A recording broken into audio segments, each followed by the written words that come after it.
Hello, my name's Dale Hawthorne and welcome to my channel. My channel's a mixture of a lot of stuff. I am a Christian, this is a Christian channel, but what I'm going to be talking about right now is something which a lot of people don't get. As a high IQ person myself, someone who's um, able to qualify for Mensa and is someone who is a gifted adult, one thing that other people often don't get about a high IQ person, and that is that we're not emotionless robots. And let me explain further. So please click like and subscribe at the same time if you find that this is helpful. I can not only talk about other topics, but sometimes I do explain what it means to be in our shoes, to be the way that we are. So, high IQ people, often in movies and TV shows, they're treated kind of like a thinking knowledge machine, the person that comes in with the explanation of everything, maybe treated like a walking computer, or I've been called a walking encyclopedia before. That's a stereotype to move the plot forward.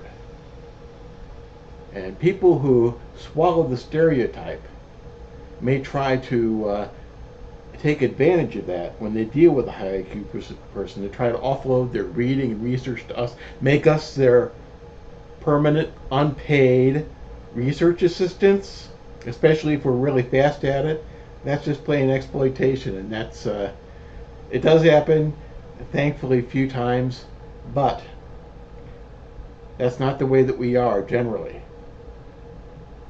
Over the past century at least, high IQ people have been studied extensively by the psychologists. So Louis Terman especially is one of the names you'll find there, and also Dabrowski.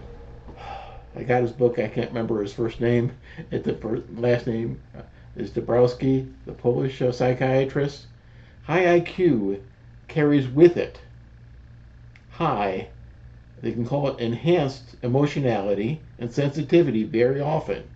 Dabrowski calls it overexcitabilities, and you'll find that some of the people who deal with high IQ people among psychiatrists, psychologists, do um, actually do some research into that, and gifted programs deal with what it means to have overexcitabilities, and one of those is not an absence of emotionality and sensitivity, but high enhanced emotionality and sensitivity. And high IQ people can often be highly passionate. And sometimes it surprises others if they do something to provoke our anger, to make, and it'll sometimes amaze people, like, where did that come from? I thought you were just emotional flatline robot because you can do all this other stuff. You got all this knowledge, you can do this research and other stuff. Well, and sometimes if we are dealing with someone who has already conceded, and I call them intensely ambitious, mildly talented, and they deal with others primarily according to stereotypes, and that's part of the way that clinical narcissists do deal with people. Although I think that this may be more of just simply people not being terribly bright and taking media stereotypes too seriously. But if someone who is that and trying to beat us into being their research assistant and controlling others, well, they may pursue the GT as someone who is weak and just a thinking and knowledge machine, and they may try to beat you down to that stereotype, abuse you to that stereotype in their mind, but it'll amaze them when they find the reaction there. And I've had discussions with this with a friend of mine who has actually had one of the highest IQs ever mentioned in the U.S. Yeah, they try it, and that's not the way that we are. And if you want to follow that, you may find yourself dealing with passionate anger, a rage which surprises you, and you're not going to find the GT person really someone who's going to be easily beaten down. They will push back, they will fight back, and sometimes very passionately against being exploited by others.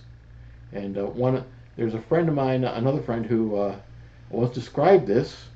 I'll bring up the picture right now as being like a velociraptor and a group of Pooh Bears.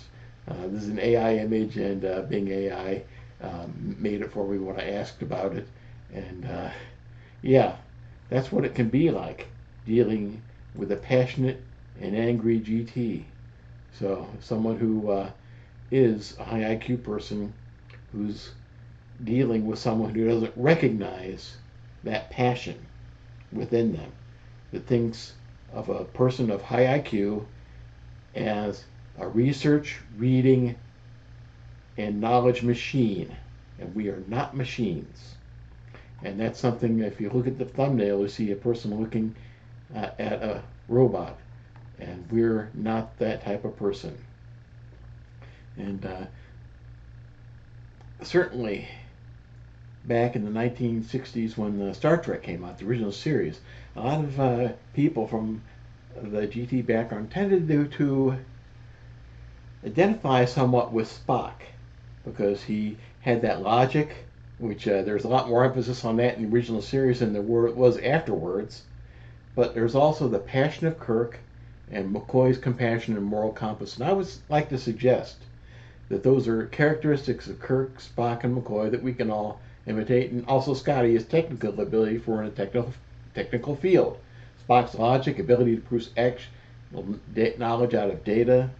Yeah, he was bringing the plot forward with a lot of the stuff he would come out. So Kirk's passion, yeah, Shatner did say, that's part of what he brought to the part. And McCoy's compassion and the moral compass he was for others often. So, yeah, as we go through life, not that guy, but more like these three guys. And again, Scotty, James Doohan, if you remember him. So that's all I really have at this point. What they really miss about us often is the reality of our passion, the reality that we have a mind and will of our own, and that we're not going to be their research and knowledge machine. So that's all I have to say for right now. So thank you for your time. Thank you for your attention. I hope this has helped you in some way.